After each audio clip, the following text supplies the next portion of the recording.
حضرت سیدنا عثمان غنی رضی اللہ تعالی عنہ کے بارے میں یہ ہے کہ وہ اپنے ہوش ہی گما بیٹھے تھے. یعنی ان کو نہ کچھ سنائی دے رہا تھا نہ ان کو سمجھ آ رہا تھا. وہ اپنے غم کی کیفیت کے اندر بس جسے کہتے ہیں نا کہ آدمی وہ بالکل اس کے حواس ختم ہو جائے, اس کو سمجھ نہ آئے. حتیٰ کہ بعد نے ان کو سلام کیا, بلکہ اس وقت نہیں, اس کے بعد کئی دنوں تک یہ کیفیت رہی کہ بعض صحابہ کرام ان کے پاس سے گزرے, سلام کیا تو انہوں نے جواب ہی نہیں دیا. تو صحابہ کرام نے ان سے شکوہ کیا کہ جی آپ نے یہ کیا کیا, ہم آپ کو سلام کرتے آپ جواب نہیں دیتے. فرمایا میں نے تو سنا ہی نہیں. تو وہ اپنے اس غم کی کیفیت میں تھے. سیدنا عمر فاروق رضی اللہ تعالیٰ عنہ کا معاملہ یہ تھا کہ جب ان کے سامنے کسی نے کہا تو انہوں نے تلوار نکال لی اور فرمایا کہ جس نے یہ کہا کہ نبی پاک صلی اللہ تعالیٰ علیہ وسلم کا انتقال ہو گیا, میں اس کی گردن اڑا دوں گا. نبی پاک علیہ الصلوۃ والسلام کا انتقال نہیں ہوا جب تک آپ بلکہ صرف اللہ سے ملاقات کے لیے گئے تو آپ نے واپس آنا ہے. جیسے موسیٰ علیہ الصلوۃ والسلام اللہ تعالیٰ سے مناجات کے لیے گئے تھے تو نبی پاک علیہ الصلوۃ والسلام اس طرح اللہ تعالیٰ کے پاس گئے ہیں, اور آپ تب تک دنیا سے تشریف نہیں لے جائیں گے جب تک سارے کے سارے منافقین کا خاتمہ نہیں کر دیں گے. تو وہ اس کیفیت میں تھے. صدیق اکبر رضی اللہ تعالیٰ عنہ جو ہے, آپ کسی اور جگہ تھے, مدینہ منورہ کے قریبی ایک جگہ تھی, تو وہاں اور آپ گئے بھی نبی پاک علیہ الصلوۃ والسلام سے اجازت لے کے تھے.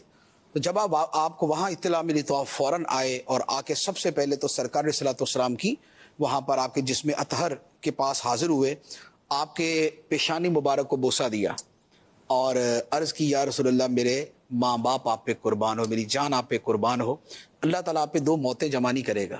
یہ ایک آ گئی, اب دوسری موت آپ پہ نہیں آئے گی. اور وہ جو انبیاء کو تو اجل آنی ہے لیکن اتنی کہ فقط آنی ہے, ایک آن کے لیے ہے.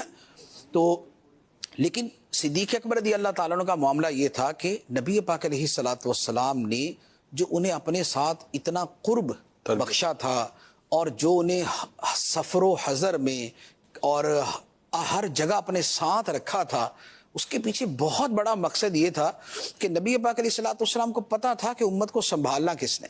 اس لیے علماء کرام نے حضرت عبداللہ بن مسعود رضی اللہ تعالیٰ نے فرمایا کہ صدیق اکبر رضی اللہ تعالیٰ عنہ نے وہ کام کیا جو اللہ تعالیٰ اپنے نبیوں سے لیا کرتا تھا, کہ اللہ کے نبی امت کو سنبھالا کرتے تھے. تو صدیق اکبر رضی اللہ تعالیٰ عنہ انبیاء کے نیچے ہیں, سید الصدیقین ہیں, صدیقین کے سردار ہیں. آپ نے امت کو اس وقت سنبھالا اور آپ کھڑے ہوئے اور آپ نے خطبہ دیا کہ لوگوں, جو تو محمد مصطفیٰ صلی اللہ علیہ وسلم کی عبادت کرتا تھا تو وہ جان لے کہ آپ تو دنیا سے چلے گئے. جو خدا کی عبادت کرتا تھا تو جان لے خدا ہمیشہ زندہ ہے, اسے کبھی موت نہیں آنی. پھر آپ نے یہ آیت مبارکہ پڑھی انک میت وانہم میتون. پھر دوسری آیت مبارکہ پڑھی وما محمد الا رسول قد خلت من قبلہ الرسل افان مات او قتلا انقلبتم علی اعقابکم, کہ محمد تو اللہ کے رسول ہیں, اگر یہ دنیا سے, ان سے پہلے بہت سے رسول دنیا سے جا چکے, اگر یہ انتقال کر جائیں یا شہید ہو جائیں تو کیا تم دین سے پھر جاؤ گے؟ کیا تم اپنی ایڑیوں کے بل واپس پلٹ جاؤ گے؟